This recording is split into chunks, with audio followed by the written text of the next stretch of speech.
آج کی جو آیت مبارکہ پڑھی یہ ہماری زندگی کے اس اہم مسئلے سے وابستہ ہے۔ رب کریم ارشاد فرماتے ہیں وَلَوْ أَنَّ أَهْلَ الْقُرَىٰ آمَنُوا وَاتَّقَوْا، اگر یہ بستی دیسوں والے ایمان لاتے، تقوی کو اختیار کرتے، لَفَتَحْنَا عَلَيْهِمْ بَرَكَاتٍ مِّنَ السَّمَاءِ وَالْأَرْضِ، ہم ان پر آسمان اور زمین سے برکتوں کے دروازے کھول دیتے۔ السلام علیکم سامعین، پیر صاحب کے مزید بیانات سننے کے لیے ہمارے چینل ایمان و سکون کو سبسکرائب کریں۔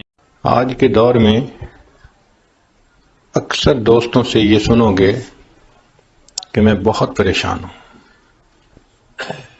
یہ پریشانی مالی ہو، اولاد کی طرف سے ہو، گھر کی طرف سے ہو، کام کاروبار کی طرف سے ہو، مگر یہ بات طے ہے کہ آج کے دور میں ہر بندہ آپ کو پریشان نظر آئے گا، اور وہ چاہتا ہے کہ مجھے اس پریشانی کا سلوشن ملے، اور جو اس کے سمجھ میں آتا ہے وہ اس کے لیے ایفرٹس کرتا ہے، دن رات محنت کرتا ہے، لنگوٹ باندھ باندھ کے وہ میدان میں اترتا ہے کہ میں اپنی پریشانیوں سے جان چھڑاؤں، جان چھوٹتی نہیں۔ ایک پریشانی ختم نہیں ہوتی، دوسری اوپر سے، وہ ختم نہیں ہوتی، تیسری اوپر سے، وہ ختم نہیں ہوتی، چوتھی اوپر سے۔ یوں لگتا ہے کہ کوئی تسبیح ٹوٹی اور ایک کے اوپر دوسرا دانہ تواتر کے ساتھ گرتا چلا آ رہا ہے۔ یوں پریشانیاں آج زندگیوں میں ایک کے بعد دوسری آتی چلی جا رہی ہیں، یہاں تک کہ گھر کے جتنے لوگ ہوتے ہیں سارے کے سارے نوکری کرتے ہیں، مرد بھی عورتیں بھی، خرچے پورے نہیں ہوتے، ضروریات پوری نہیں ہوتی، مسئلے مسائل حل نہیں ہوتے، تو آخر کوئی تو حل ہوگا نا اس پریشانی کا، دلوں کے سکون کا کوئی تو حل ہوگا۔ آج کی جو آیت مبارکہ پڑھی یہ ہماری زندگی کے اس اہم مسئلے سے وابستہ ہے۔ رب کریم ارشاد فرماتے ہیں وَلَوْ أَنَّ أَهْلَ الْقُرَىٰ آمَنُوا وَاتَّقَوْا، اگر یہ بستی دیسوں والے ایمان لاتے، تقوی کو اختیار کرتے، لَفَتَحْنَا عَلَيْهِمْ بَرَكَاتٍ مِّنَ السَّمَاءِ وَالْأَرْضِ، ہم ان پر آسمان اور زمین سے برکتوں کے دروازے کھول دیتے۔ برکت کہتے ہیں کہ انسان کی ضروریات پوری ہوں، پریشانیاں دور ہوں، عزت کی زندگی ہو، سکون کی زندگی ہو۔ جب خوف اور حزن بندے کے اوپر نہ ہو اور انسان پرسکون ہو تو اس کی زندگی کو بابرکت زندگی کہتے ہیں۔ اب ذرا ایک بنیادی بات یہ سمجھ لیجئے کہ انسان دو چیزوں کا نام، ایک جسم اور ایک روح۔ جسم اس مٹی سے بنا اور اس کی ضروریات کو بھی اللہ نے مٹی میں رکھ دیا ہے، چنانچہ جسم کی جتنی ضروریات ہیں زمین میں ہیں، سبزیاں زمین سے نکلتی ہیں، پھل زمین سے نکلتے ہیں، ہمارے کھانے کی باقی جتنی بھی چیزیں ہیں سب زمین سے اگتی ہیں، پھر ہمارے لباس کی فصل زمین سے، جو ہم مکان بناتے ہیں اس کی اینٹیں بھی زمین سے، ماربل بھی زمین سے، سٹیل کی اگر مائن دیکھو تو وہ بھی زمین سے۔ غرض انسان کو مادی طور پر زندگی میں بدن کی جو ضرورت ہے زمین سے نکلتی ہے، پانی دیکھو تو زمین سے۔ تو اللہ تعالیٰ نے بدن کی سب ضروریات کو زمین میں رکھ دیا۔ انسان کے روح عالم امر سے آئی ہوئی چیز ہے، اوپر سے آئی ہوئی چیز ہے۔ یسألونک عن الروح قل الروح من امر ربی، آپ فرما دیجئے کہ روح میرے رب کا امر ہے، تو یہ عرش کے یعنی اوپر سے آئی ہوئی چیز ہے۔ اب اس روح کی ضروریات بھی اوپر ہی سے آنے والے انوار و تجلیات ہیں۔ تو جسم کی ضرورت اور ہے، روح کی ضرورت اور ہے۔ کھانا مل گیا، پانی مل گیا، گھر مل گیا، لباس مل گیا، بدن کی ضرورتیں پوری ہو گئیں، مگر روح کی ضرورتیں اور ہیں۔ وہ کیا ہے کہ جب انسان کے دل کے اندر نور اترتا ہے، نبی علیہ السلام نے ارشاد فرمایا علیکم بمجالس العلماء، تمہارے اوپر لازم ہے کہ علماء کی مجالس اختیار کرو، واستماع کلام الحکماء، اور تم داناؤں کی باتوں کو سنو، فإن اللہ تعالی یحیی القلب المیت، کہ اللہ تعالی مردہ دلوں کو اس طرح زندہ کرتے ہیں جس طرح کے بارش سے مردہ زمین کو زندہ فرما دیتے ہیں۔ تو مردہ زمین بارش سے زندہ ہو جاتی ہے، اور مردہ دل حکمت کی نور بھری علم بھری باتوں سے زندہ ہو جاتے ہیں۔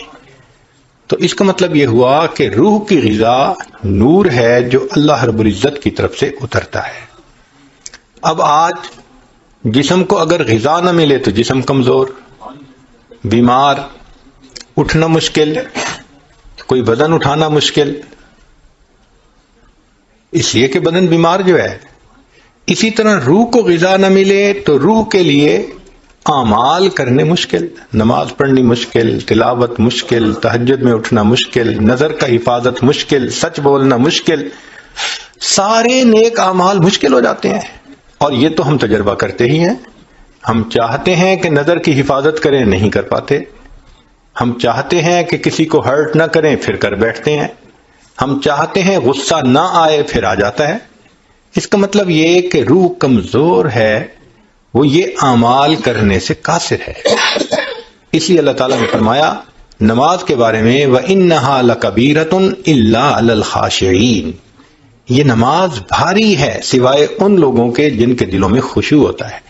ان کے لیے نماز آسان ہے، ہلکی ہے، اور جن کے دل منور نہیں خشوع سے، ان کے اوپر نماز بوجھ ہوتا ہے۔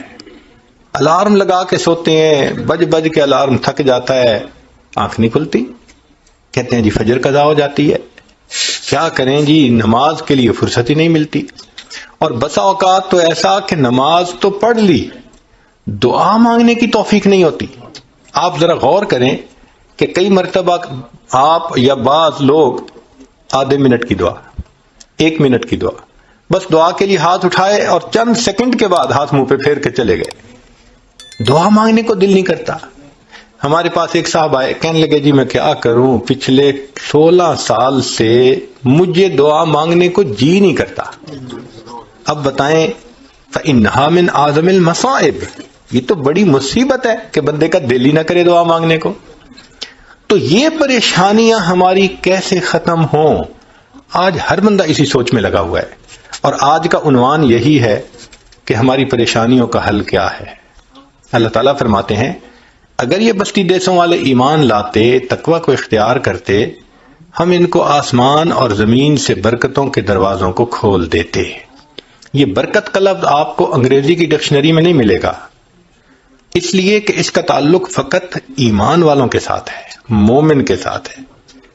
مومن کی زندگی میں برکت ہوتی ہے، دوسرے کی زندگی برکت سے خالی ہوتی ہے۔ اس لیے آپ دیکھ لیں کہ آج جو ایمان کی نعمت سے فیض یاب نہیں، ان کی زندگی پریشانیاں، اور جتنا ان کا بڑھاپا خراب ہوتا ہے اور جتنا ان کو تنہائی کا عذاب بھگتنا پڑتا ہے، ان کے تو حال سن کے بندے حیران ہو جاتے ہیں کہ ان کے ساتھ گزرتی کیسے ہے۔ ایمان والوں کی زندگیوں میں برکت ہوتی ہے۔ یہ برکت ہے کیا چیز؟ شاید لفظ سے تو بات سمجھ میں نہ آئے، مثال سے جلدی سمجھ میں آ جائے گی۔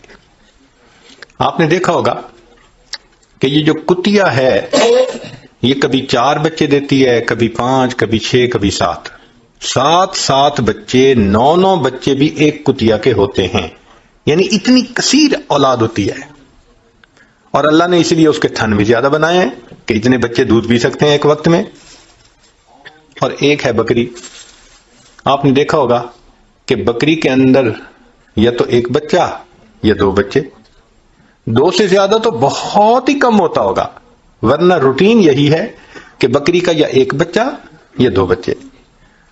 اور پھر بکری کٹتی بھی ہے، انسانوں کو ضرورت ہوتی ہے کھانے کی، مٹن کی، تو وہ اس کو ذبح بھی کرتے ہیں۔ اب جس کے بچے بھی یا ایک ہوتا ہے یا 2 ہوتا ہے، اور پھر ذبح بھی ہوتے ہیں، اس کو دیکھ لو کہ اللہ اس کی نشو و نما کیسے کرتے ہیں، اور کتیا کے بچوں کو بھی دیکھ لو. کتیا کا بچہ آپ کو کہیں نظر آئے گا، کوئی ایک، اور بکریوں کے ریوڑ نظر آئیں گے، سینکڑوں بکریاں. تو حیران ہوتے ہیں، یا اللہ، جن کے ساتھ ساتھ بچے ہوتے تھے ان کے ریوڑ کیوں نہیں ہوتے بھائی؟ ہونا تو یہ چاہیے تھا کہ کہیں 200 کتے پھرتے، کہیں 400 کتے پھرتے، لیکن اس میں اللہ نے برکت نہیں رکھی.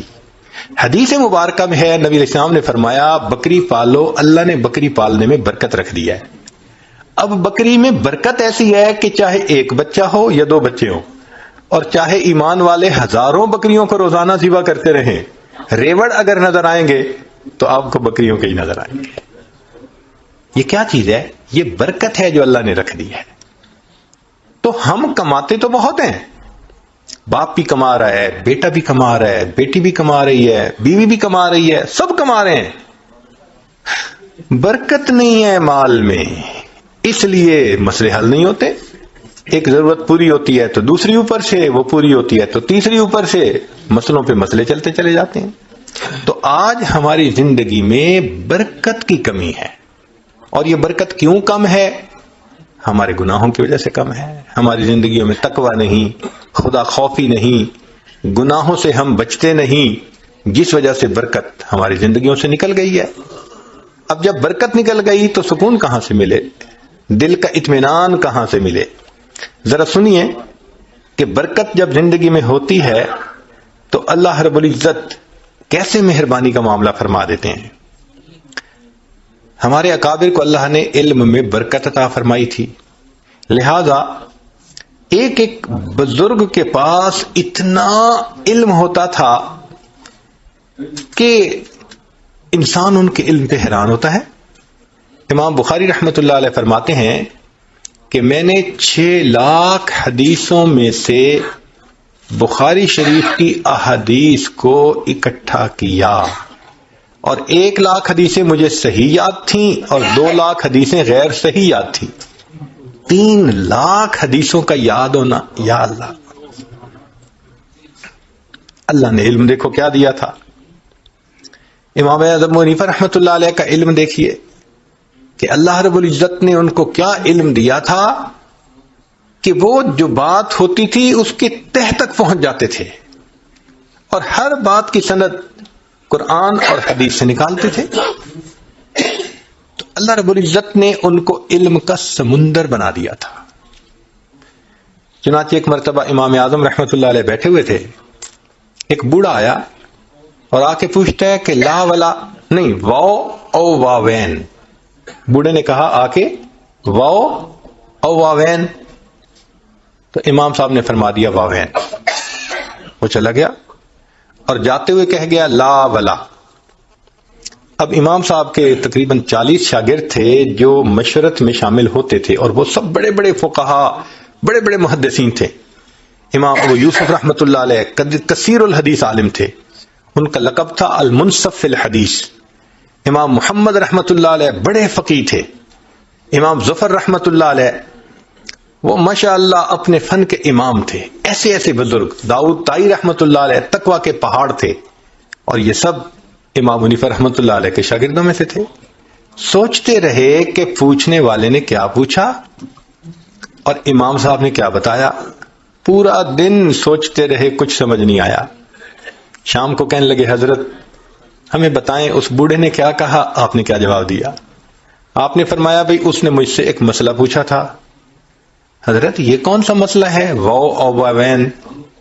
تو حضرت نے فرمایا کہ دیکھو اشارے میں اس نے پوچھا تھا کہ امام صاحب مجھے التحیات کیسے پڑھنی ہے، 1 واو کے ساتھ یا 2 واو کے ساتھ؟ ہم حنفی لوگ جو ہیں 2 واو کے ساتھ پڑھتے ہیں، التحیات للہ والصلوات والطیبات. تو 2 واو استعمال ہوئے نا، اور باقی لوگ 1 واو سے پڑھتے ہیں.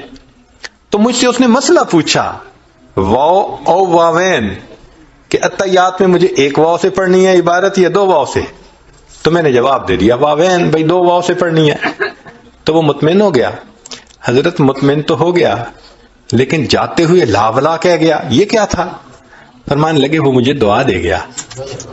بھئی لا ولا تو کوئی دعا نہیں ہوتی.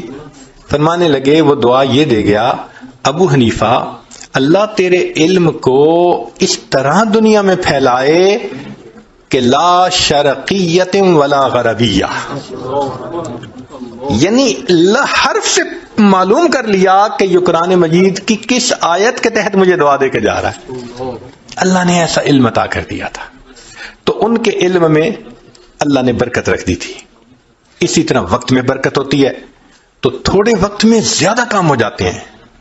اگر برکت دیکھنی ہو تو نبی علیہ الصلوۃ والسلام کی مدینہ طیبہ کی 10 سالہ زندگی کو دیکھ لیں کہ 10 سال میں دین کا صحابہ کو بھی سکھانا، باہر سے جو وفد آتے ہیں ان کو بھی سکھانا، اپنے اہل خانہ کو بھی سکھانا، اور پھر رات میں اتنی عبادت کہ حتیٰ یتورمت قدماہ، قدم متورم ہو جاتے تھے۔ یہ وقت کی برکت ہے کہ 10 سال میں آپ نے دنیا میں انقلاب پیدا کر دیا۔ قوموں کی زندگی میں 10 سال تو بڑا تھوڑا سا عرصہ ہوتا ہے۔ آپ دیکھ سکتے ہیں ارد گرد میں کہ 10 سال میں تو کہیں بھی تبدیلی نہیں آتی، بلکہ 10 سال میں تو ملک اپنی ڈائریکشن سیدھی نہیں کر پاتے کہ کدھر جانا ہے ہم نے۔ مگر نبی علیہ الصلوۃ والسلام نے 10 سال کے عرصے میں اتنا بڑا انقلاب پیدا کر دیا۔ یہ وقت کی برکت نہیں تو پھر اور کیا ہو سکتا ہے؟ دیکھیے اللہ رب العزت نے ایک محدث تھے، ان کے وقت میں برکت ڈالی، چنانچہ جب وہ فوت ہوئے تو انہوں نے زندگی میں جتنی کتابیں لکھی تھیں ان کے صفحات کو، پیجز کو کاؤنٹ کیا گیا، اور ان کی زندگی کے جتنے پورے دن تھے ان کے اوپر ڈیوائیڈ کیا گیا، تو پر ڈے 40 پیجز بنے۔ اب آپ سوچئے کہ ایک دن میں ہم 40 پیجز پڑھ نہیں سکتے، وہ نئی کتاب کے 40 پیجز لکھ لیا کرتے تھے۔ یہ برکت نہیں تو اور کیا ہے؟ چنانچہ اگر پہلے 15 سال جو علم حاصل کرنے کے ہیں وہ نکال دیں تو پھر تو ایوریج 40 کی بجائے شاید 60-70 ہی ہو جائے۔ جو کتاب لکھتے ہیں وہ مہینے میں جا کے چند صفحے لکھ پاتے ہیں، سالوں لگتے ہیں ایک کتاب کے لکھنے میں۔ ان کو اللہ نے ایسی برکت وقت کی دی۔ شیخ الحدیث مولانا محمد زکریا رحمۃ اللہ علیہ لکھتے ہیں کہ ہر دن کے 40 صفحے بنتے تھے جو وہ نئے لکھتے تھے۔ اللہ نے وقت میں برکت عطا فرما دی تھی۔ حضرت اختر تھانوی رحمۃ اللہ علیہ کی زندگی کو دیکھو، چنانچہ ان کی اپنی 2600 کتابیں جو اس وقت پبلش ہوئی موجود ہیں۔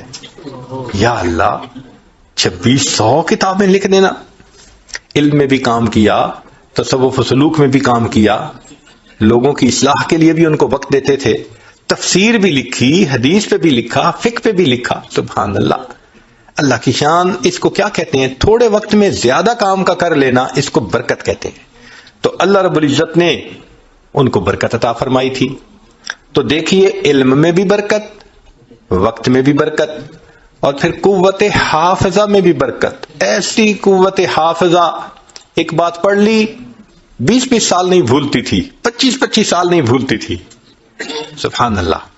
علامہ انور شاہ کشمیری رحمۃ اللہ علیہ، ایک مرتبہ ان کو کسی مقدمے میں مناظرہ کے لیے عدالت میں آنا پڑا، تو مخالف نے ایک عبارت پڑھی، تو حضرت نے فرمایا کہ یہ کتاب مجھے دو، اس کتاب کے اندر مجھے تبدیلی نظر آتی ہے۔ انہوں نے کہا کہ لے لیں۔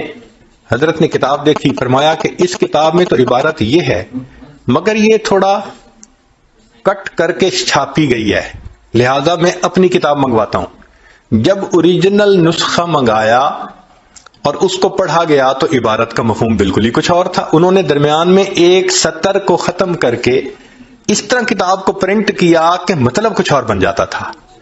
تو جج بڑا حیران ہوا، اس نے کہا کہ آپ نے یہ عبارت کب پڑھی؟ فرمانے لگے یہ عبارت میں نے آج سے 25 سال پہلے پڑھی تھی۔ 25 سال پہلے کی پڑھی ہوئی عبارت یاد تھی کہ درمیان میں کچھ چیزوں کو مس کر دیا گیا ہے۔ اس کو قوت حافظہ کی برکت کہتے ہیں۔ ایک بزرگ گزرے ہیں ابو زرعہ رحمت اللہ علیہ، بڑے محدث تھے، حدیث پاک پڑھاتے تھے۔ اس زمانے میں ایک کپل تھا، دونوں جوان العمر، اور اچھی زندگی گزار رہا تھا، مگر ہوا یہ کہ ایک دن بیوی انتظار میں تھی اور خاوند کو ان کی مجلس میں کچھ دیر ہو گئی۔ جن روٹین تھا کہ اتنے بجے گھر پہنچ جاتے تھے وہ نہیں پہنچ سکے، تو بیوی مائنڈ کر گئی، غصے میں آ گئی۔ جب خاوند گھر پہنچا تو اس نے کہا کہ آپ دیر سے کیوں آئے؟ اس نے کہا آپ کو پتہ ہے کہ میں ان سے علم پڑھنے کے لیے جاتا ہوں تو وہاں مجھے دیر ہو گئی۔ اس نے غصے میں کہہ دیا تیرے استاد کو کچھ نہیں آتا، تو وہاں سے جا کے کیا سیکھے گا؟ اب اپنے بارے میں تو بات بندہ برداشت کر جاتا ہے، باپ کے بارے میں یا استاد کے بارے میں برداشت کرنا ذرا مشکل ہو جاتا ہے۔ تو آگے سے خامن نے یہ کہہ دیا کہ اگر مجھے میرے استاد کو 1,00,000 حدیثیں یاد نہ ہوں تو میری طرف سے تجھے طلاق ہے۔ غصے میں بات کر گیا۔ اب رات تو گزر گئی، صبح اٹھے تو بیوی بھی ریگریٹ کر رہی ہے، بھائی میں غصے میں تھی تو مجھے اس کے استاد کو تو برا نہیں نہ کہنا چاہیے تھا، اور خاوند بھی کہنے لگا کہ چلو اگر وہ غلطی کر گئی تھی تو مجھے بھی تو غصے میں ایسی بات نہیں کرنی چاہیے تھی۔ بیوی نے پوچھا اب کیا کریں؟ اس نے کہا بھائی یہ تو کنڈیشنل ہے مسئلہ، تو میں جا کے امام صاحب سے پوچھتا ہوں۔ چنانچہ وہ ابو زرع رحمۃ اللہ علیہ کے پاس آیا اور جا کے مسئلہ کہا کہ حضرت ہم دونوں نے بے وقوفی کر لی، تو اب آپ بتائیں کہ طلاق ہوئی یا نہیں ہوئی؟ تو ابو زرع رحمۃ اللہ علیہ نے بات سنی اور فرمایا کہ جاؤ جا کے میاں بیوی کی طرح رہو، اس لیے کہ 1,00,000 حدیثیں مجھے اس طرح یاد ہیں جس طرح لوگوں کو سورہ فاتحہ یاد ہوتی ہے۔ اس کو قوت حافظہ کی برکت کہتے ہیں۔ جب اللہ تعالی میموری میں برکت دے دیتے ہیں نا، پھر بات بھولتی نہیں ہے۔ امام بخاری رحمۃ اللہ علیہ کی بات سن لیجئے کہ ان کی قوت حافظہ کیسی تھی۔ آپ ایک مرتبہ بغداد گئے، وہاں کے علماء نے بڑے اعلانات کروائے کہ جی یہ کم عمر آدمی ہیں مگر بڑے حافظ حدیث ہیں، لاکھوں حدیثیں یاد ہیں، وہ آ رہے ہیں۔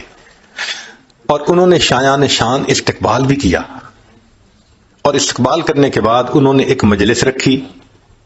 اس مجلس میں بھی انہوں نے اعلان کیا کہ بھئی یہ حافظ الحدیث ہیں اور ان کی قوت حافظہ بڑی اچھی ہے، اور ہم ان سے کچھ احادیث کے بارے میں پوچھیں گے۔ اور اصل میں انہوں نے 10 بندوں کو تیار کیا ہوا تھا، اور ہر بندے کو 10 حدیثیں دی تھیں جن میں کہیں سند کے اندر غلطی تھی کہیں نہ کہیں، اور کہا تھا بھئی تم سب ان سے باری باری پوچھنا۔ اب ایک طرف تو خوب اعلان تشہیر کہ یہ حافظ حدیث ہیں، حافظ حدیث ہیں، تو امیج تو یہی بنتا ہے نا کہ بھئی ایسا بندہ کہ حدیث پڑھو گے تو وہ فوراً کہے گا ہاں مجھے پتا ہے حافظ حدیث کے ہوئے۔ مگر یہاں معاملہ ڈیفرنٹ تھا۔ ذرا اندازہ لگائیے کہ ٹیسٹ کرنے والوں نے بھی کیسی ٹیسٹنگ کی۔ جب امام صاحب کی خوب تعارف کروا دیا، تعریفیں کر دیں، تو بٹھا دیا۔ ایک بندہ کھڑا ہوا، جی مجھے کچھ حدیثیں آپ سے معلوم کرنی ہے۔ فرمایا پوچھو۔ اس نے پہلی حدیث پڑھی، آپ کو آتی ہے؟ فرمایا لا مجھے نہیں آتی۔ دوسری پڑھی، لا مجھے نہیں آتی۔ تیسری مجھے نہیں آتی۔ تیسری، چوتھی، پانچویں، 10 حدیثیں پڑھیں، اور امام صاحب کہتے ہیں لا مجھے نہیں پتا، مجھے نہیں پتا۔ اب عام بندہ کیا سوچے گا کہ یہ کہاں سے حافظ آ گیا، اس کو تو آتا ہی کچھ نہیں ہے۔ تو ایک سائیکولوجیکل پریشر انہوں نے ڈالا ان کے اوپر کہ بندے کا دل کرتا ہے یار میں کسی پہ تو ہاں کہوں نا کہ یہ مجھے آتی ہے۔ آپ نے کہا لا۔ پھر دوسرا بندہ کھڑا ہوا، اس نے 10 حدیثیں پوچھیں، 10 پہ لا کہا۔ پھر تیسرا کھڑا ہوا، چوتھا کھڑا ہوا، پانچواں، حتیٰ کہ 10 کے 10 کھڑے ہوئے، اور انہوں نے اپنی اپنی حدیثیں پوچھیں، اور آپ نے 100 حدیثیں سن کے کہا لا مجھے نہیں معلوم۔ تو اب سوچیں عام آدمی کا امپریشن کیا بنتا ہے کہ اس کو تو آتا ہی کچھ نہیں ہے، یہ کہاں سے حافظ آ گیا۔ جب اتنا پریشر انہوں نے برداشت کر لیا اور 10 کے 10 بندے بیٹھ گئے، تو پھر امام صاحب کہنے لگے اچھا اب ذرا سنو، پہلے بندے نے یہ حدیث پڑھی، جو اس نے غلط پڑھی تھی آپ نے پہلے غلط پڑھی جو ایک ہی دفعہ سنی تھی، اور پھر فرمایا صحیح حدیث یہ ہے، پھر صحیح حدیث پڑھ لی۔ پھر دوسری حدیث اس نے یہ پوچھی تھی، غلط پڑھی، پھر صحیح پڑھی، حتیٰ کہ امام صاحب نے جس ترتیب سے انہوں نے 100 حدیثیں پوچھی تھیں ایک مرتبہ سن کر 100 حدیثوں کو پڑھ دیا، پھر صحیح حدیثوں کو بھی سنا دیا۔ کیا قوت حافظہ ہوگی کہ ایک دفعہ سننے پر یاد ہو جاتی تھی حدیث ان کو۔ یہ کیا چیز ہے؟ یہ قوت حافظہ کی برکت کہلاتی ہے۔ ایک ہوتی ہے رزق میں برکت۔ رزق کی برکت کیا کہ اللہ تعالیٰ انسان کو جو دیتے ہیں وہ ان کے ضروریات کے لیے پورا ہو جاتا ہے۔ کھانے میں بھی برکت ہوتی ہے، اللہ تعالیٰ فضل فرما دیتے ہیں۔ چنانچہ کتنی بار ایسا ہوا، نبی علیہ الصلوۃ والسلام کی مبارک زندگی کا ایک واقعہ ہے کہ آپ صلی اللہ علیہ وسلم کو بہت بھوک لگی ہوئی تھی، تو آپ صلی اللہ علیہ وسلم باہر تشریف لائے۔ ابو ہریرہ رضی اللہ عنہ کہتے ہیں کہ مجھے تو اتنی بھوک تھی، کئی دن سے کچھ نہیں کھایا تھا، میں مسجد نبوی کے دروازے پہ لیٹ گیا تھا، یعنی مجھ سے بیٹھا بھی نہیں جاتا تھا، اتنی بھوک تھی میرے اندر۔ میں لیٹ گیا تھا کہ بھئی چلو جو یہاں سے گزریں گے وہ مجھے دیکھیں گے تو کوئی نہ کوئی مجھے کھانے کی دعوت دے گا تو مجھے بھی کچھ مل جائے گا۔ اب ابو بکر صدیق رضی اللہ عنہ آئے، سلام کیا، چلے گئے۔ میں سمجھ گیا ان کے بھی گھر میں کچھ نہیں پکا ہوگا، ورنہ تو یہ مجھے دعوت دیتے۔ عمر رضی اللہ عنہ آئے، سلام کیا اور گزر گئے۔ میں نے کہا ان کو بھی اندازہ ہوگا کہ گھر میں پتہ نہیں ہے یا نہیں، مجھے نہیں آفر کیا۔ پھر نبی علیہ السلام تشریف لائے، ابو ہریرہ یہاں پر کیوں ہو؟ اللہ کے نبی صلی اللہ علیہ وسلم کھانے کو کچھ ہے نہیں، بھوک لگی ہوئی ہے۔ اچھا ابو ہریرہ رضی اللہ عنہ اور میرے ساتھ چلو۔ تو نبی علیہ الصلوۃ والسلام ابو ہریرہ رضی اللہ عنہ کو لے کر گھر گئے اور وہاں تشریف لے جا کر آپ نے پیغام بھیجا، بھئی کچھ کھانے کی چیز ہو تو بھجوائیں۔ ام المومنین نے پیغام بھیجا، اے اللہ کے حبیب صلی اللہ علیہ وسلم ایک پیالہ دودھ ہے اور کچھ نہیں ہے۔ فرمایا بھیج دو۔ ابو ہریرہ رضی اللہ عنہ کہتے ہیں کہ مجھے کچھ امید لگ گئی کہ چلو بھئی ایک پیالہ دودھ تو ملے گا نا، کچھ تو پیٹ میں جائے گا، کچھ تو سہارا ہوگا۔ لیکن جب وہ ایک پیالہ دودھ آیا تو نبی علیہ السلام نے فرمایا ابو ہریرہ جاؤ اور اصحاب صفہ کو بلا کے لاؤ۔ اب اصحاب صفہ کم و بیش 70 ہوتے تھے، کبھی کم کبھی زیادہ۔ تو فرماتے ہیں کہ میں اصحاب صفہ کو بلانے چلا تو میں سوچ رہا ہوں کہ ایک پیالہ دودھ اور 70 بندے، اور پھر یہ بھی مجھے خیال آ رہا تھا کہ چونکہ میں ہی بلانے جا رہا ہوں تو نبی علیہ السلام میرے ہی ذمہ لگائیں گے کہ تم ان کو پلاؤ، تو پلانے والی کی باری تو بعد میں آتی ہے، تو اس کا مطلب میں بھی 70 کے آخر پہ، تو بھئی ایک پیالے میں سے کیا دودھ بچے گا؟ اب میں سوچتا ہوا جا رہا ہوں، میں بلا کے لے آیا۔ نبی علیہ السلام نے فرمایا ابو ہریرہ ان کو دودھ پلاؤ۔ میں نے پہلے والے کو دودھ دے دیا، اس نے پیا جتنا چاہا، پھر دوسرے کو پلایا، تیسرے کو پلایا۔ فرماتے ہیں کہ 70 بندوں نے دودھ کا پیالہ پیا اور دودھ جیسے تھا ویسے ہی تھا۔ پھر میری باری آ گئی، نبی علیہ السلام مجھے دیکھ کر مسکرائے، فرمایا ابو ہریرہ اور پی۔ تو میں نے پینا شروع کر دیا۔ فرماتے ہیں کہ حتی شبعت، میرا پیٹ بھر گیا اب دودھ پی پی کے۔ میں نے کہا اللہ کے نبی صلی اللہ علیہ وسلم میں نے بہت پیا۔ فرمایا اور پی۔ تو کہتے ہیں میں نے پھر پیا حتیٰ کہ پیٹ بھر گیا۔ نبی صاحب مسکرائے، فرمایا اور پی۔ میں نے کہا اللہ کے حبیب صلی اللہ علیہ وسلم اور نہیں پیا جاتا۔ تو نبی علیہ السلام نے وہ پیالہ خود لیا، نوش فرمایا اور پھر جا کر دودھ ختم ہوا۔ اس کو کہتے ہیں برکت، کہ ایک پیالہ دودھ اتنے لوگوں نے پیا اور اللہ نے ان کی بھوک کو مٹا دیا۔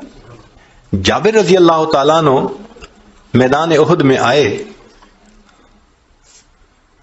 جنگ خندق میں آئے اور نبی علیہ السلام سے عرض کرنے لگے، اے اللہ کے حبیب صلی اللہ علیہ وسلم میری بیوی نے ایک چھوٹا بکری کا بچہ تھا گھر میں، وہ ذبح کروایا اور آپ کے لیے کھانا بنوایا کہ آپ نے بہت دیر ہو گئی کھانا نہیں کھایا، تو اے اللہ کے نبی صلی اللہ علیہ وسلم آپ تشریف لائیے، کھانا کھا لیجیے۔ ان کا گھر احد، وہ جو جگہ تھی نا خندق کی، اس کے بالکل قریب تھا۔ نبی علیہ الصلوۃ والسلام نے جب سنا تو آپ نے فرمایا کہ اچھا سارے لشکر والوں کو بتا دو کہ جابر کے گھر دعوت ہے، یہ چند بندے گروپ بنا کے آتے جائیں، کھانا کھاتے جائیں، اور فرمایا جابر تم جاؤ اور میرے آنے تک کھانے کو تقسیم نہ کرنا، بند رکھنا۔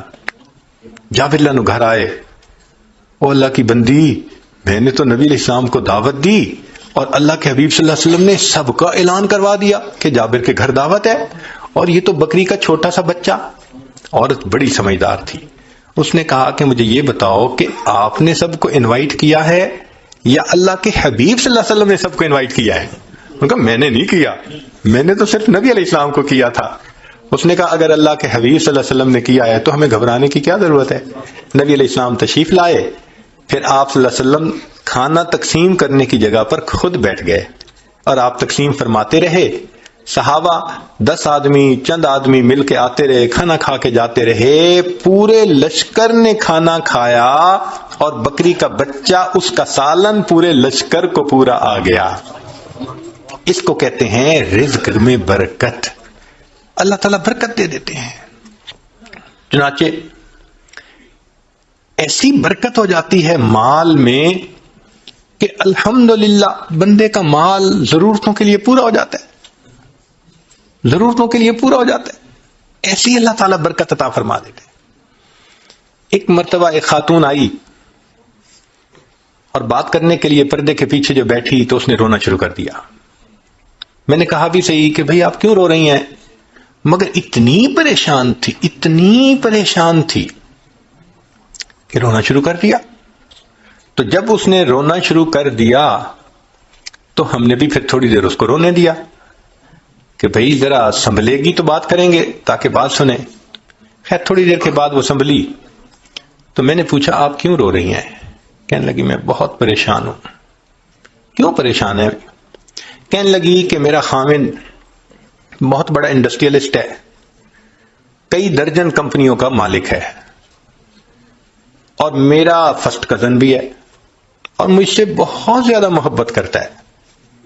اس نے گھر میں مجھے ہر آسانی دی ہوئی ہے. گھر ایسا اس نے بنایا ہے کہ جیسے کوئی محل ہوتا ہے. گھر کا سارا خرچہ اس نے ذمہ لیا. بجلی کا بل دیتا ہے, ٹیلی فون کا بل دیتا ہے, گیس کا بل دیتا ہے, حتیٰ کہ وہ کچن میں جو خرچہ ہوتا ہے اس کا بھی خرچہ بھرتا ہے. نوکروں کی تنخواہیں, سیکیورٹی والوں کی نگاہیں, ڈرائیور کی تنخواہیں, سب وہی ٹوٹل دیتا ہے. میرے اوپر گھر کا کوئی خرچہ نہیں. البتہ میرے ذاتی خرچے کے لیے وہ مجھے ہر مہینے $2000 دیتا ہے. میں بڑی پریشان ہوں, میرے خرچے پورے نہیں ہوتے. اب ذرا سوچئے کہ عورت کو پرسنل ایکسپینسز کے لیے وہ $2000 پر منتھ دیتا ہے اور عورت کہتی ہے میں بڑی پریشان ہوں, میرے خرچے پورے نہیں ہوتے. جب اس نے یہ بات کہی تو پھر میں نے اسے سمجھایا. میں نے کہا بھئی میری تو بات یہ ہے کہ اگر آپ کا میاں آپ کو 2000 کی بجائے $3000 پر منتھ بھی دے دے تو آپ کے خرچے پورے نہیں ہوں گے. کہنے لگی پیر صاحب ایسی بات تو نہ کریں آپ. میں نے کہا اس لیے کہ ڈائریکشن بدلنے کی ضرورت ہے. کہنے لگی کیا؟ میں نے کہا آپ کو اللہ نے اتنا مال دیا, پردے کی پابندی نہیں ہے, نماز کی پابندی نہیں ہے, رسمی رواجی زندگی جو عورتوں کی ہوتی ہے فیشن والی وہی آپ کی زندگی ہے.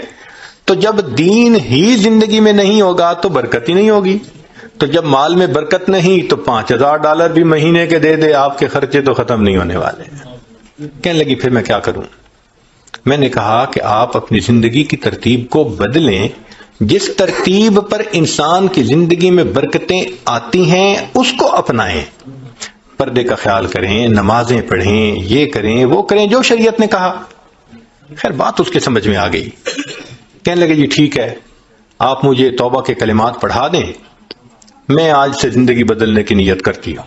اللہ نے مہربانی کر دی, اس نے بیت کے کلمات پڑھ لیے, پھر نماز کی نیت کر لی, زندگی اس کی بدل گئی.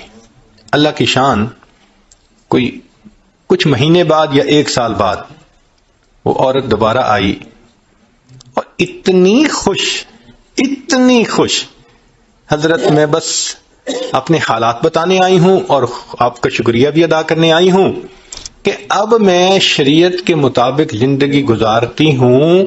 میرے ذاتی خرچے $500 میں پورے ہوتے ہیں, $1500 ہر مہینے میں یتیموں اور بیواؤں پہ خرچ کر دیتی ہوں.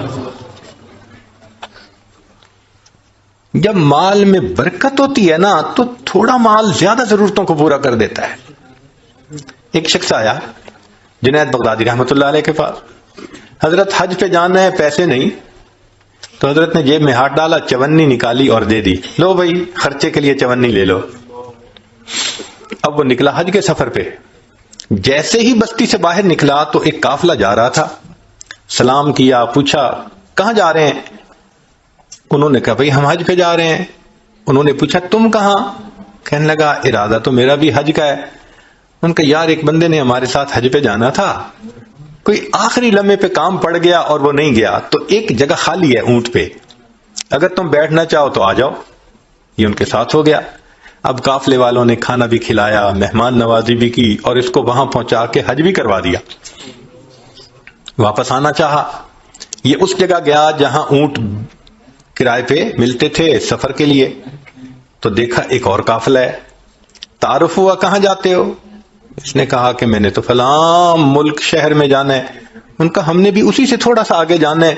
ایک بندہ ہمارے ساتھ حج پہ آیا تھا اور اس کا جو ہے نا حج کے دوران انتقال ہو گیا, تو اس کا اونٹ خالی ہے, بھئی تم جانا چاہتے ہو تو آ جاؤ. یہ پھر ساتھ جڑ گیا, کھانا بھی ملا, سفر میں ان کے ساتھ بھی رہا, اور جس بستی سے چلا تھا اس بستی میں آ کے اتر گیا. اب بڑا حیران کہ حضرت صاحب نے چونی دی تھی, نہ جاتے خرچ ہوئی نہ آتے خرچ ہوئی. پہنچا, حضرت میں حج کر کے آ گیا, لیکن عجیب بات ہے کہ وہ چونی تو میری خرچ ہی نہیں ہوئی. حضرت نے فرمایا پھر میری چونی واپس کر دو. یقین کیجئے کہ اللہ والوں کی چونی بھی خرچ نہیں ہوتی. اللہ تعالیٰ مال میں ایسی برکت دے دیتے ہیں. تھوڑا مال ہوتا ہے, ضرورت ہی نہیں پڑتی. چنانچہ ایک بزرگ تھے, تو ان سے بیٹے نے پوچھا کہ ابو یہ جو آپ برکت برکت کہتے رہتے ہیں, پریکٹیکلی بھی تو سمجھائیں.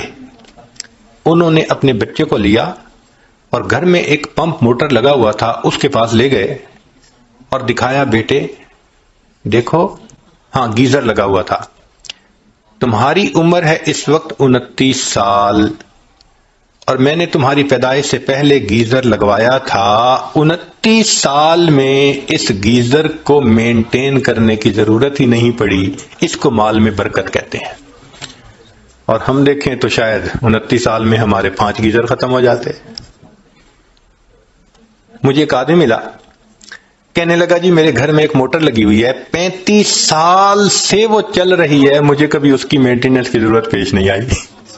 35 سال میں کبھی موٹر نہیں جلی, اور ہماری تو 35 سال میں 35 موٹریں جل جاتی. یہ کیا ہوتا ہے؟ یہ اللہ کی طرف سے ایک برکت ہوتی ہے. اللہ اس بندے کو ضرورت پڑنے ہی نہیں دیتے, اس کے خرچے ہی کم ہوتے ہیں. آپ دیکھتے نہیں ہیں کئی گھروں میں تھوڑی سی تنخواہ ہوتی ہے اور 6-6 7 بچے ہوتے ہیں, اور انہوں نے قرضہ کسی کا نہیں دینا ہوتا.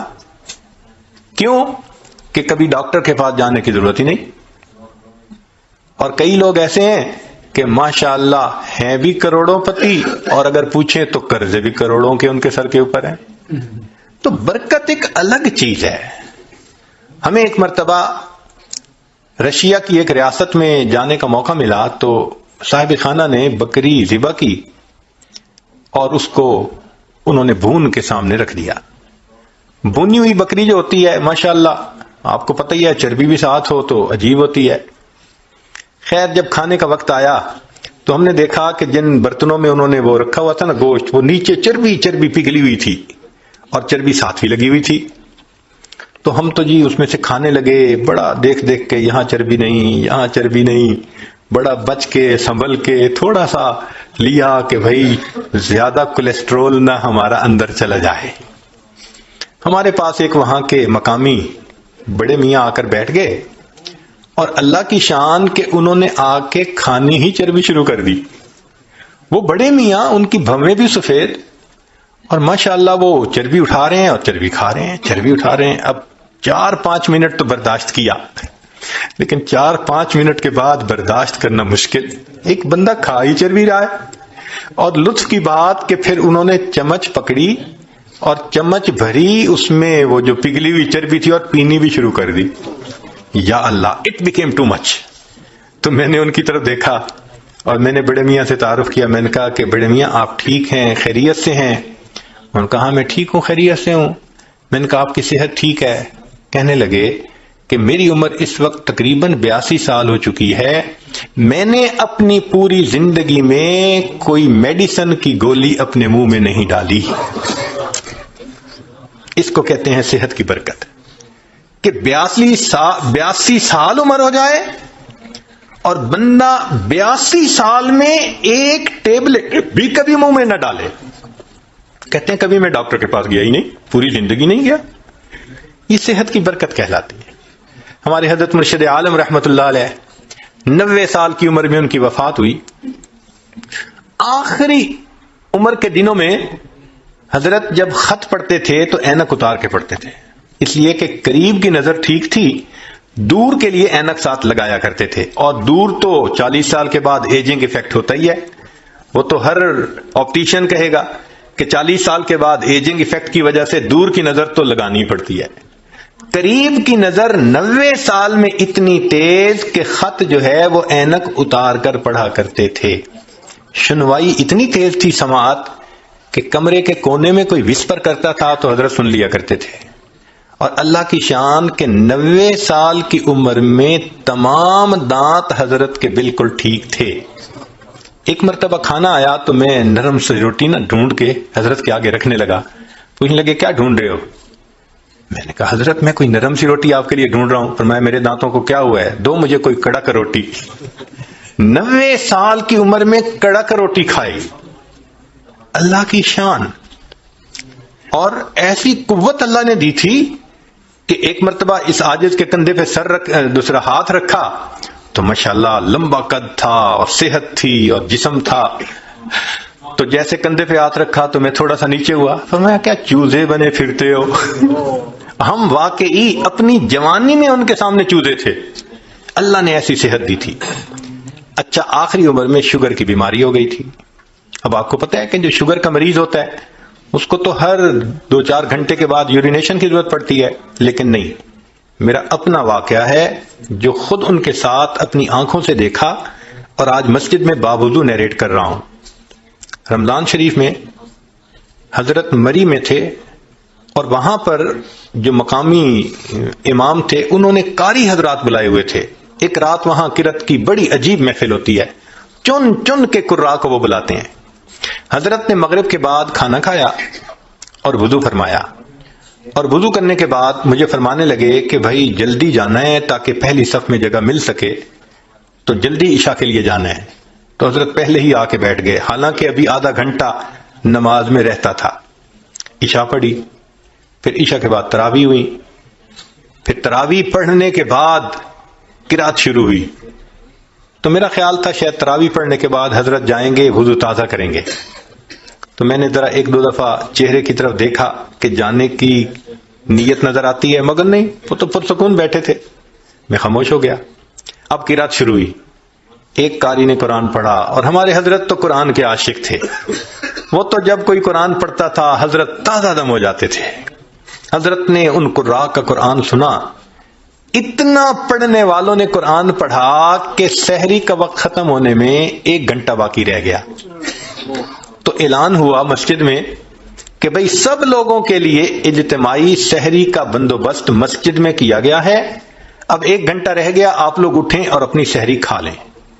تو میں نے حضرت کی طرف دیکھا کہ بھئی اب تو کمرے میں جائیں گے وضو کرنے کے لیے، رات ہی گزر گئی. تو میں نے پوچھا حضرت وضو فرمائیں گے؟ فرمایا اس کا مطلب تھا کہ نہیں کرنا. میں چپ ہو گیا. حضرت نے وہیں پر مسجد میں سحری کھائی. اب کھانا کھانے کے بعد تو نوجوان لوگوں کو جانا پڑتا ہے بیت الخلاء میں. تو جب کھانا کھا لیا تو پھر میں ذرا قریب ہوا. حضرت وضو تازہ فرمائیں گے؟ میری طرف دیکھ کے فرمایا میرا وضو کوئی کچا دھاگا ہے. یہ الفاظ کہے میرا وضو کوئی کچا دھاگا ہے. میں خاموش ہو گیا. اب فجر کا وقت ہو گیا. تو اس عاجز کا خیال تھا کہ بس حضرت فجر پڑھیں گے اور فوراً چلے جائیں گے. حضرت نے فجر کا سلام پھیرا اور ممبر کے اوپر آ کر بیٹھ گئے اور فرمان لگے قراء حضرات کو کہ ساری رات تم نے مجھے قرآن سنایا ہے، اب میں تمہیں قرآن سناؤں گا. اور حضرت کا درس قرآن تو عجیب ہوتا تھا. فجر کے بعد اس کو مس نہیں ہونے دیتے تھے. پھر میرے دل میں خیال آیا کہ بھئی جیسے رمضان شریف میں مختلف مسجدوں میں تعلیم کی جاتی ہے 5 منٹ کی، 10 منٹ کی، 4 منٹ کی، تو اس طرح حضرت تھوڑا سا درس دے دیں گے. مگر حضرت تو سبحان اللہ قرآن کی آیتیں پڑھ رہے ہیں اور جذبے میں ایسے تھے کہ فرمایا تم سب علماء قراء ہو، مجھے ترجمہ کرنے کی کوئی ضرورت نہیں. بس ایک آیت پڑھ رہے ہیں اور اس کے بعد اگلے مضمون کی دوسری آیت پڑھ رہے ہیں اور پھر تیسری آیت پڑھ رہے ہیں، پھر چوتھی آیت پڑھ رہے ہیں. آیتیں ہی آیتیں پڑھتے جا رہے تھے. حضرات علماء حیران تھے، کیا الہامی مضمون بیان ہو رہا ہے۔ لو جی، حضرت نے اتنا لمبا بیان کیا کہ اشراق کا وقت ہو گیا، پھر سب نے اشراق کی نماز پڑھی اور حضرت اشراق کے بعد کمرے میں آئے اور آپ نے وضو تازہ کیا۔ 90 سال کی عمر، شوگر کا مریض، درمیان میں کھانا بھی کھایا اور مغرب کے بعد کے وضو سے حضرت نے اشراق کی نماز پڑھی۔ اس کو کہتے ہیں صحت کی برکت۔ یہ برکت عجیب چیز ہے، جس چیز میں برکت آ جائے اللہ اس چیز میں بندے کو پرسکون کر دیتے ہیں۔ اب اگلا کوشچن ذہن میں یہ پیدا ہوتا ہے کہ یہ برکت کیسے پیدا ہو سکتی ہے؟ تو چند اعمال ہیں کہ جن کے ذریعے سے انسان کی زندگی میں برکت آتی ہے، ذرا توجہ سے سن لیجئے تاکہ بات کو مکمل کریں۔ ان میں سب سے پہلے ہے تقوی بھری زندگی گزارنا، گناہوں سے بچنا، نیکوکاری کی زندگی گزارنا، معصیت سے خالی زندگی گزارنا، اس کو تقوی کہتے ہیں۔ احتیاط والی زندگی، ہماری زبان میں کہتے ہیں نا to be on the safe side, English میں کہتے ہیں، اور جی to be on the safe side. تو شریعت کے دائرے میں to be on the safe side رہ کر زندگی گزارنا، اس کو تقوی کہتے ہیں۔ اللہ تعالیٰ فرماتے ہیں وَلَوْ أَنَّ أَهْلَ الْقُرَىٰ آمَنُوا وَاتَّقَوْا لَفَتَحْنَا عَلَيْهِمْ بَرَكَاتٍ مِّنَ السَّمَاءِ وَالْأَرْضِ۔ اگر یہ بستی دیسوں والے ایمان لاتے، تقوی اختیار کرتے، ہم آسمان سے برکتوں کے دروازوں کو کھول دیتے، تو اس سے برکت آتی ہے۔ تو سب سے پہلا کام گناہوں سے بچنا، نیکی کی زندگی اختیار کرنا، اس سے انسان کی زندگی میں برکتیں آ جاتی ہیں۔ دوسری چیز اللہ کا ذکر کثرت کے ساتھ کرنا۔ اللہ کا ذکر کثرت کے ساتھ کرنا کیوں؟ اللہ کی ذات بھی برکت والی اور اللہ کا نام بھی برکت والا۔ دلیل قرآن عظیم الشان میں سے اللہ تعالیٰ فرماتے ہیں تبارک الذی بیدہ الملک، برکت والی ہے وہ ذات جس کے ہاتھ میں ہے ملک، تو ذات بھی برکت والی ہوئی۔ اور پھر فرمایا تبارک اسم ربک، برکت والا نام ہے تیرے رب کا، تو ذات بھی برکت والی اور اس کا نام بھی برکت والا۔ اس لیے ہمیں چاہیے کہ ایک تو اللہ کا ذکر کثرت سے کریں تاکہ زندگی میں برکت آئے، اور دوسرا یہ کہ ہر اچھے کام کی ابتدا بسم اللہ سے کریں۔ بعض مفسرین نے لکھا ہے کہ اسم جو لفظ ہے نا، اس کے کئی معنی ہیں عربوں میں۔ ایک اس کا معنی ہے نام، تو بسم اللہ کا معنی بنے گا اللہ کے نام کے ساتھ۔ اب یہ ترجمہ اکثر ہم پڑھتے بھی ہیں اور جانتے بھی ہیں، لیکن اسم کا ایک اور بھی معنی ہے عربوں میں، وہ ہے برکت۔ تو اگر وہ معنی لیں تو بسم اللہ کا ترجمہ بنے گا اللہ کی برکت کے ساتھ۔ اور اب مجھے یاد آتا ہے کہ ہماری نانی دادی جو بوڑھی عورتیں تھیں نا، وہ اٹھتے بیٹھتے اللہ دی برکت نال، اللہ دی برکت نال، یعنی کسی نے ان کو بسم اللہ کا ترجمہ سکھایا تھا، تو اٹھتے بیٹھتے اللہ کی برکت کے نال، ساتھ یہ کہتے اللہ کی برکت۔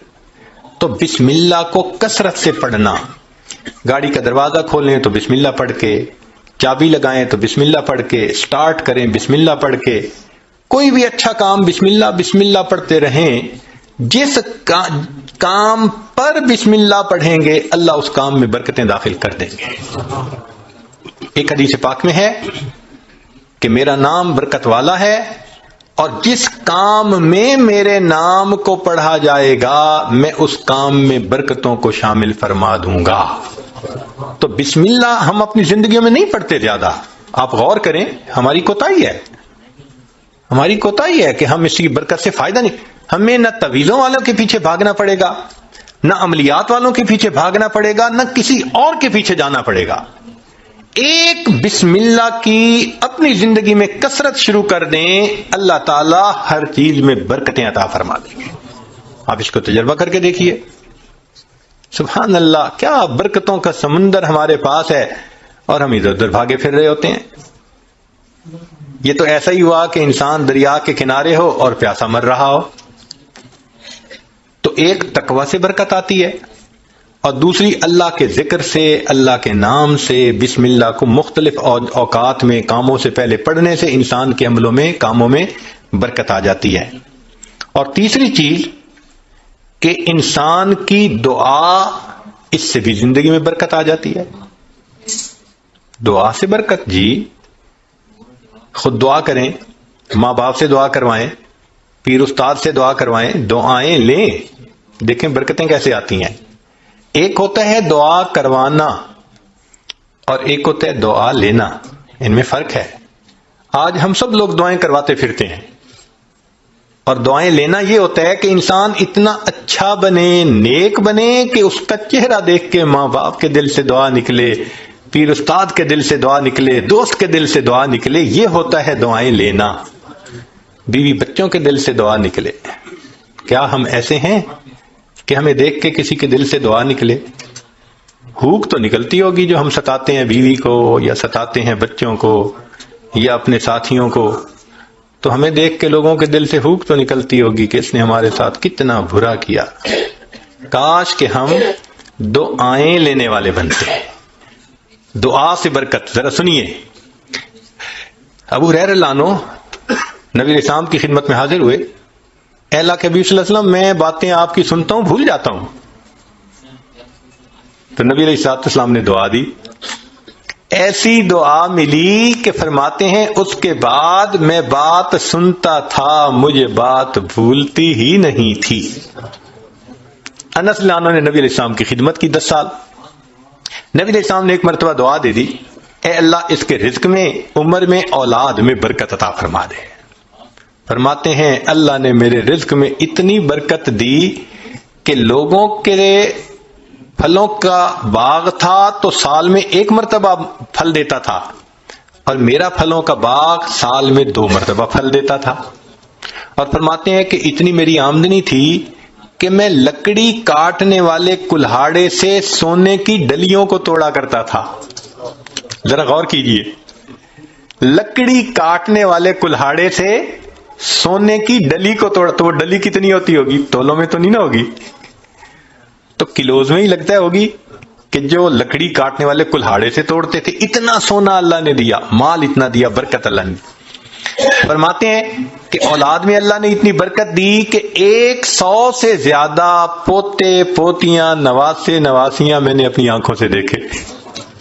100 سے زیادہ، اللہ اکبر کبیر، اللہ نے برکت دے دی۔ ایسی برکت تھی ان کے رزق میں کہ ایک صحابی ان کے گھر آئے، میں یہ بات سنا کے ذرا آگے بات پڑھاتا ہوں۔ ایک صحابی ان کے گھر آئے، کھانا کھایا تو انس رضی اللہ عنہ نے اپنی باندی سے کہا کہ بھئی تولیہ لاؤ، ہاتھ ان کے دھلائے ہیں تو وہ پوچھ لیں۔ وہ تولیہ لائی تو تولیہ میلا تھا، تو انس رضی اللہ عنہ نے ڈانٹا، دیکھ نہیں رہی تم اتنا میلا تولیہ لے کے آئی؟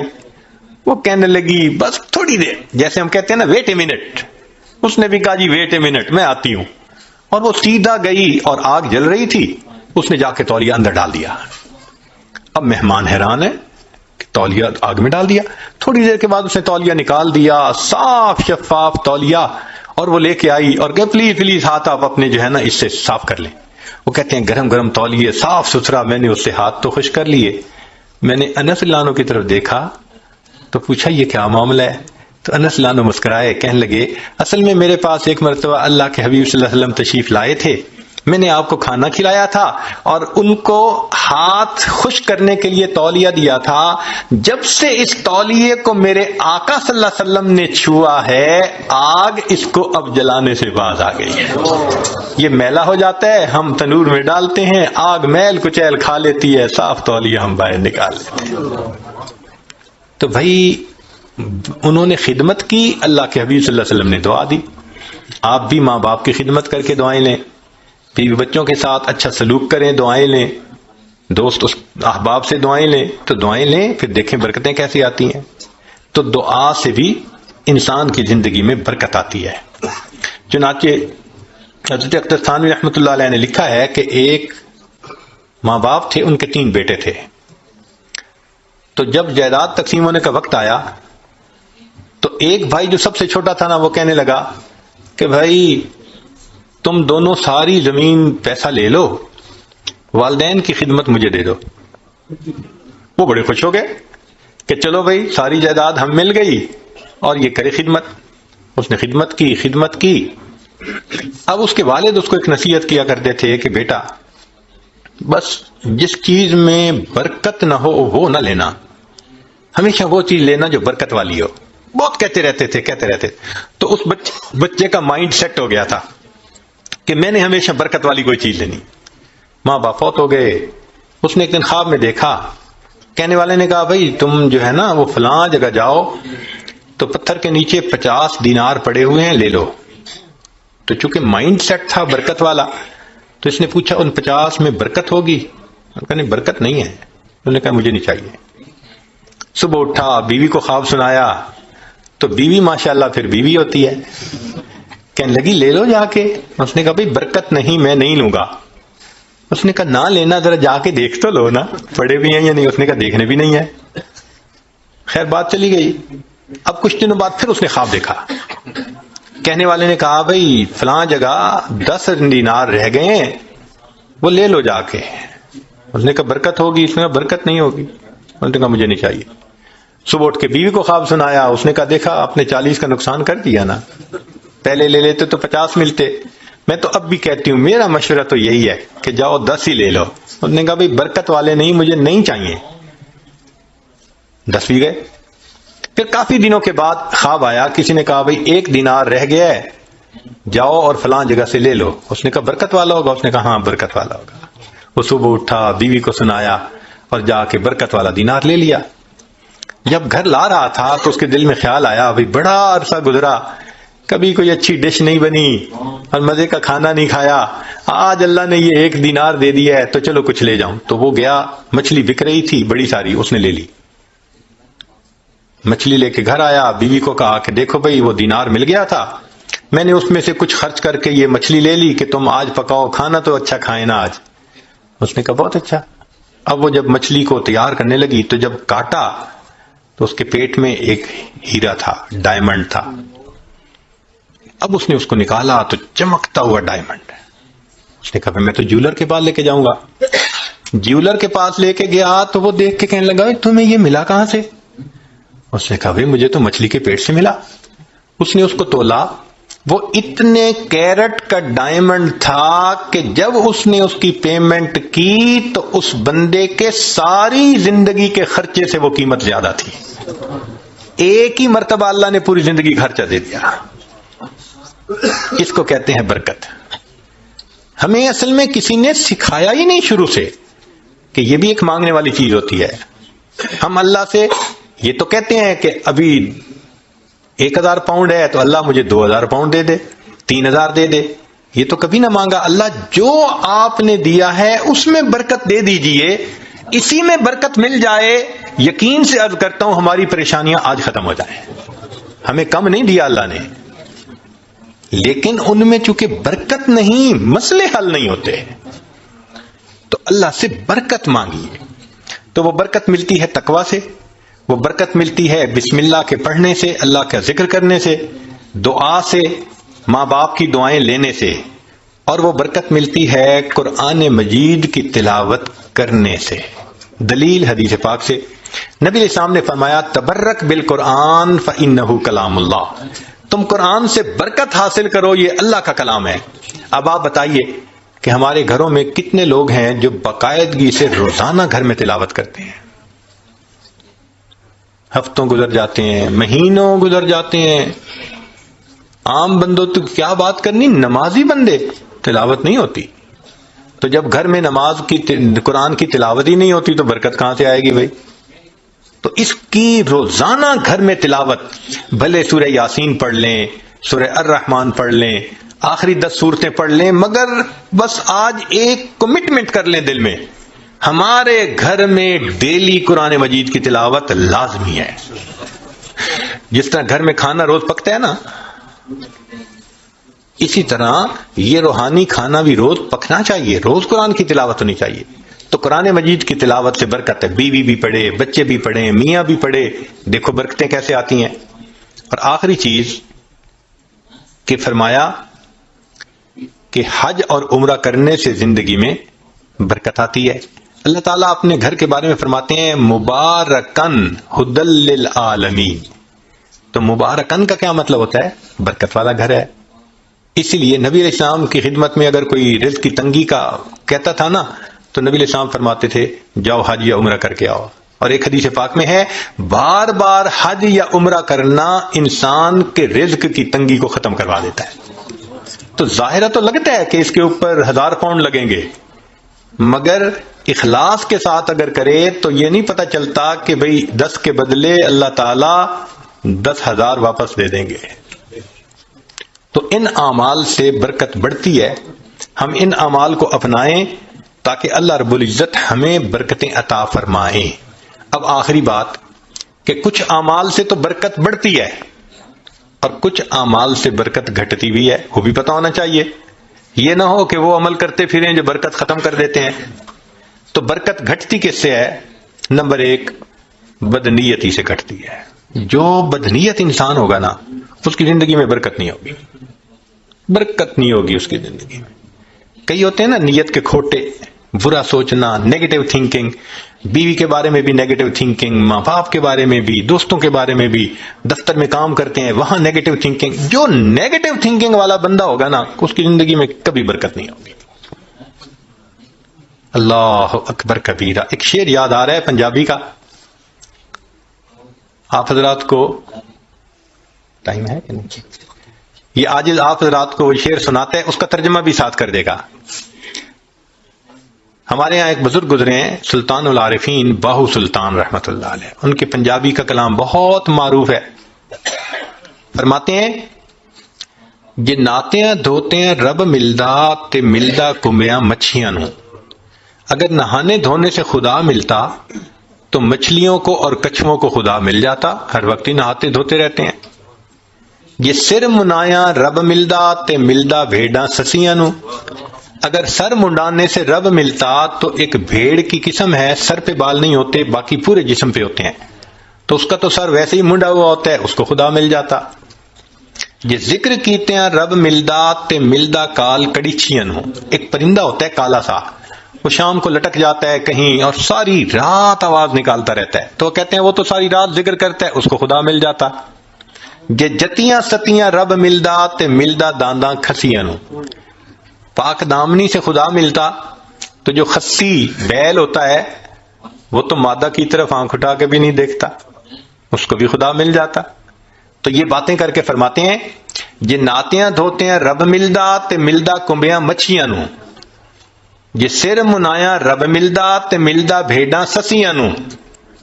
ذکر کیتے ہیں رب ملدا تے ملدا کال کڑیچیاں نو.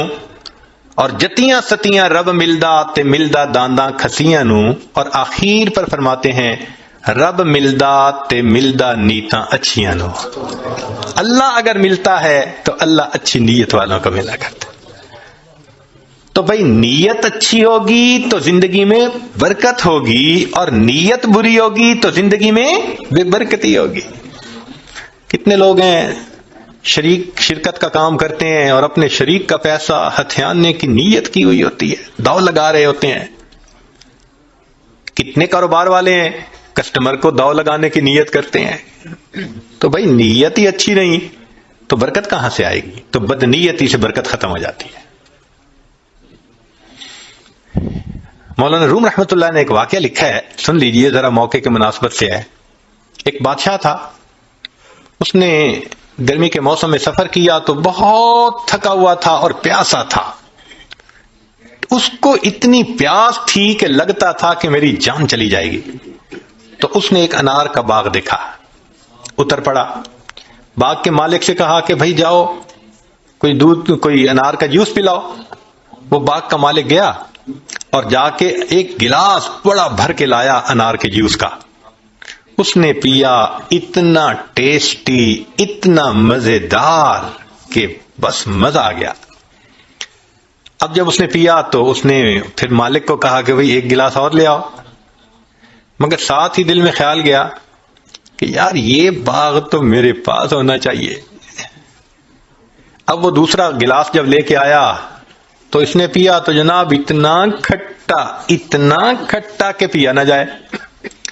تو بادشاہ نے کہا بھائی مجھے تو لگتا ہے کہ یہ درخت بدل گیا ہے، جس وجہ سے یہ جوس کا ذائقہ بدل گیا. وہ بھی سمجھدار تھا، اس نے کہا بادشاہ سلامت، درخت نہیں بدلا، مجھے لگتا ہے آپ کی نیت بدل گئی ہے. پہلے نیت اچھی تھی، اللہ نے ٹیسٹی بنا دیا تھا، اب نیت بد ہو گئی، اللہ نے اس کو کڑوا بنا دیا ہے۔ تو سب سے پہلی چیز جس سے برکت آتی ہے وہ نیک نیتی، اور جس سے بے برکتی ہوتی ہے وہ بد نیتی۔ اور دوسری چیز معصیت، گناہ جو ہے نا یہ برکتوں کے دروازے بند کر دیتے ہیں۔ اللہ تعالیٰ برکتوں کے دروازے کھولتے ہیں اور ہم گناہ کر کے ان دروازوں کو اپنے لیے بند کروا دیتے ہیں۔ جو گناہ کرتے ہیں وہ اتنی مقدار برکتوں کی بند کروا دیتا ہے۔ اگر ہم سوچیں تو ہم تو صبح سے شام تک برکتوں کے دروازے بند کروانے میں لگے ہوئے ہوتے ہیں، تو برکتیں کہاں سے آئیں؟ تو معصیت سے برکتوں کے دروازے بند ہوتے ہیں، نیکی سے برکتوں کے دروازے کھل جاتے ہیں۔ اس لیے قرآن پاک میں اللہ فرماتے ہیں کہ اگر تم نیک بنو گے لَأَكَلُوا مِن فَوْقِهِمْ وَمِن تَحْتِ أَرْجُلِهِمْ، ہم ان کو وہ نعمتیں کھلاتے جو آسمان سے اترتی ہیں، ان کی روحانی غذا بنتی، اور وہ نعمتیں کھلاتے جو پاؤں کے نیچے زمین سے نکلتی ہیں، ان کے لیے جسمانی غذا بن جاتی۔ تو معلوم ہوا کہ گناہ سے پھر برکتوں کے دروازے بند ہوتے ہیں۔ اور تیسری چیز بے پردگی، بد نظری، یہ بے برکتی کا سب سے بڑا گناہ ہے۔ یعنی گناہ تو بہت سارے ہیں مگر بد نظری کو اور بے برکتی کو، بے پردگی کو، لہذا جو بے پردہ عورت ہوگی اس کی زندگی میں برکت نہیں ہوگی نہیں۔ رزق کی یا وہ بے برکت تو الگ، اس کا خامن ہی اس سے مطمئن نہیں ہوگا۔ آپ دیکھ لیں جتنی بے پردہ عورتیں ہوتی ہیں ان کے خامن ادھر ادھر بھاگ رہے ہوتے ہیں، کیوں؟ ان کو خود تسلی نہیں ہوتی، برکت اللہ ان سے نکال دیتے ہیں۔ اور باپردہ عورتیں ہوتی ہیں الحمدللہ، ایسا اللہ ان کی زندگی میں برکت ڈالتا ہے، ان کے خاوندوں کو سکون آ جاتا ہے، وہ نہیں ادھر ادھر جاتے، نہیں ادھر ادھر دیکھتے۔ تو بد نظری کرنے والے بندے کو سیٹسفیکشن نہیں ہوتی، بے پردے کرنے والے عورت سے اس کے میاں کو سیٹسفیکشن نہیں ہوتی۔ اس لیے پردہ اور نظر کی حفاظت برکت حاصل کرنے کے لیے یہ ضروری ہے۔ اگر ہم ان کو حاصل کر لیں تو اللہ رب العزت ہمیں برکت عطا فرمائیں گے۔ چنانچہ نبی علیہ الصلوۃ والسلام نے برکت کی دعا سکھائی، اللہم بارک لنا فیہا۔ نبی علیہ السلام دعا مانگا کرتے تھے، اللہ میرے لیے ان میں برکت رکھ دیجئے۔ دعا ہے اللہ تعالیٰ زندگی میں بھی برکت عطا فرمائے، موت میں بھی برکت عطا فرمائے۔ فرمایا کہ جو آدمی 10 مرتبہ صبح و شام پڑھ لے اللہم بارک لنا فی الموت، بارک لنا فی الموت، اللہ تعالیٰ اس کو کلمے پہ موت عطا فرما دیتے ہیں۔ تو بھائی آج کے بعد اپنی دعاؤں میں جہاں اور بہت کچھ مانگتے ہیں اللہ سے برکت بھی مانگیں۔ ہمارا مسئلہ اصل میں برکت نہ ہونا ہے۔ جب برکت آ جائے گی آپ دیکھیں سکون بھی ہوگا، اولاد بھی تابع دار ہوگی، بیوی بھی فرما بردار ہوگی، گھر کے اندر محبتیں بھی ہوں گی، الفتیں بھی ہوں گی، ہمارے سارے مسئلے آٹومیٹکلی حل ہو جائیں گے، ہر چیز ان آرڈر آ جائے گی۔ اللہ تعالی ہمیں برکتوں بھری زندگی نصیب فرمائے۔ وآخر دعوانا ان الحمد للہ رب العالمین۔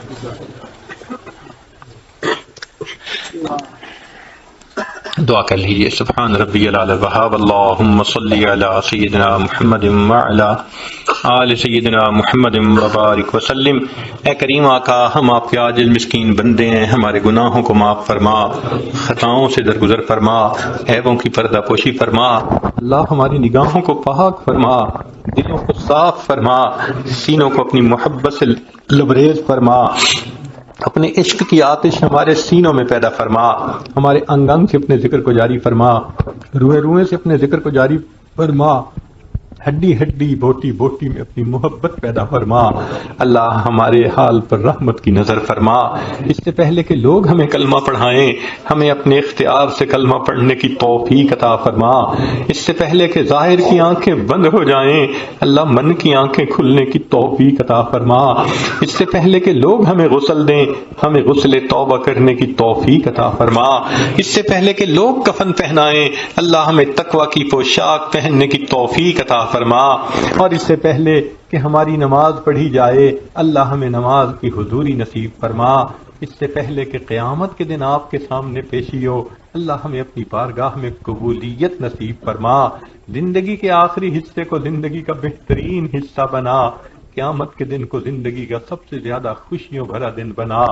اے کریم ہم پر رحمت کی نظر فرما، زندگی میں کبھی بھی بے سہارا نہ فرما، کبھی بھی بے آسرا نہ فرما، کبھی بھی اپنے در سے دور نہ فرما، ہمیشہ نہ اللہ اپنی رحمت کی پشت پناہی نصیب فرما۔ اللہ بچہ پریشان ہوتا ہے ماں باپ کی طرف دوڑتا ہے، بندہ پریشان ہوتا ہے پروردگار کی طرف لوٹتا ہے۔ اے بے قصوں کے دستگیر، اے ٹوٹے دلوں کو تسلی دینے والے، اے خالی جھولیوں کو بھر دینے والے، مولا ہم نے بھی جھولیاں پھیلائی ہیں، اپنی رحمت سے بھرپور فرما۔ اللہ آپ کے سامنے کوئی جھوٹ نہیں بول سکتا، آپ سینوں کے بھید جاننے والے ہیں۔ میرے مولا ہم ایک قدم آگے بڑھنے لگتے ہیں، نفس اور شیطان کئی قدم پیچھے دھکیل دیتے ہیں۔ مولا ہم رات میں توبہ کرتے ہیں، دن میں توڑ بیٹھتے ہیں، دن میں توبہ کرتے ہیں، رات کو توڑ بیٹھتے ہیں۔ اللہ ہمارے حال پر رحمت کی نظر فرما دیجئے، ہمیں گناہوں کی ذلت سے بچا لیجئے، ہمیں طاعات کی عزت عطا فرما دیجئے، در در کے دھکے کھانے سے بچا لیجئے۔ میرے مولا ہمارے کاموں میں برکت عطا فرما، صحت میں برکت عطا فرما، دین میں برکت عطا فرما، وقت میں برکت عطا فرما۔ اے اللہ ہماری اولاد میں برکت عطا فرما، اللہ اپنی رحمت کے ساتھ ہماری عزت میں برکت عطا فرما، قدم قدم اپنی برکت اور نصرت شامل حال فرما۔ رب کریم ہماری ان دعاؤں کو اپنی رحمت سے قبول فرما۔ آپ نے قرآن مجید میں فرمایا وَأَمَّا السَّائِلَ فَلَا تَنْهَرْ، سوالی کو انکار نہ کرو۔ جب ہم کمزوروں کو حکم ہے ہم سوالی کو انکار نہ کریں، اے اللہ ہم بھی تو آپ کے در کے سوالی ہیں، اللہ آپ بھی انکار نہ فرمائیے، اپنے در سے خالی نہ اٹھا لیجئے۔ اللہ جو مندر سے نکل کے جہنم میں چلا جائے اس پہ تو کوئی حسرت نہیں، حسرت تو ان پہ ہیں جو مسجد میں آئے اور آپ کے سامنے دامن پھیلائے اور پھر خالی اٹھ کے واپس جائے، بدبختی لے کر جائے اور جہنم میں چلا جائے۔ اللہ مہربانی کر دیجئے، ہاتھ پھیلائے ہیں اپنی رحمت سے جھولیاں بھر دیجئے، کرم کر دیجئے، ہمارے مسئلوں کو حل فرما دیجئے، مشکلات کو آسان کر دیجئے، مصیبتوں سے محفوظ فرما لیجئے۔ اللہ گناہوں کی ذلت سے محفوظ فرما، طاعات کی عزت نصیب فرما۔ پوری دنیا میں جہاں بھی مسلمان پریشان ہیں اللہ سب کی پریشانیوں کو دور فرما۔ میرے مولا دوست احباب جتنے یہاں موجود ہیں سب کے دلوں کی جو بھی نیک مرادیں ہیں اللہ اپنی رحمت سے ان مرادوں کو پورا فرما۔ جو بیمار ہیں اللہ ان کو شفا عطا فرما، بے اولادوں کو نیک اولاد عطا فرما، صاحب اولاد ان کی اولادوں کو نیکوکار بنا، فرما بردار بنا۔ اللہ اولاد کے غموں سے محفوظ فرما، اولاد کے دکھوں سے محفوظ فرما، اولاد کی پریشانیوں سے محفوظ فرما۔ پوری دنیا میں جہاں مسلمان پریشان ہیں اللہ سب کی پریشانیوں کو دور فرما۔ جو مانگا عطا کر دیجئے، جو مانگنا چاہیے تو نہیں مانگ سکے اللہ ہمیں وہ بھی عطا فرما دیجئے۔ ہماری ان دعاؤں کو اللہ اپنی رحمت سے قبول فرما۔ السلام علیکم سامعین، پیر صاحب کے مزید بیانات سننے کے لیے ہمارے چینل ایمان و سکون کو سبسکرائب کریں۔